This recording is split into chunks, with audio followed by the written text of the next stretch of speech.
আসসালামু আলাইকুম। আমি ওমান প্রবাসী, আপনাদেরই ভাই। তো কিছু কথা না বললে নয়, না বললে মনে করেন নিজের সাথে মনে করেন বেইমানি করা হইব। কারণ চোখে দেখা জিনিসগুলো যদি না বলেন, সত্য কথা যদি না বলেন, তাইলে মনে করেন মানুষ বললা নিজের যদি ভাবেন তাহলে এটা ভুল। কথার হইতেছে আমাদের অনেক প্রবাসী ভাই আছে, অনেক বলতে কিছু কিছু আছে নির্লজ্জ। এরা বিদেশ করে, যে কয়দিনই করে কইয়া বাড়ির যায়। এখন আমরা প্রবাসীরা বিদেশে আসার পরে মোটামুটি একটা ফেসবুক পেজ খুলি, এই জায়গার থেকে ইনকাম করে।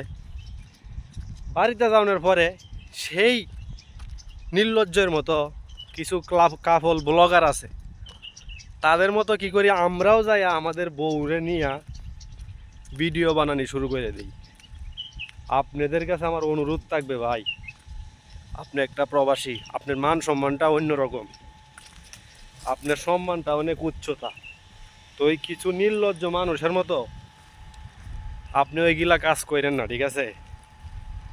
তো আমি উদ্দেশ্য করে বেশিরভাগ বলতে চাই, এই যে আমাদের একটা ভাই দালাল নিয়ে ভিডিও করছিল প্রবাসে আইসা, এখন সেও যায় দি বউরে নিয়ে ওরে বাবারি সুক্কুম সাক্কুম শুরু করে দিছে দেশে যায়।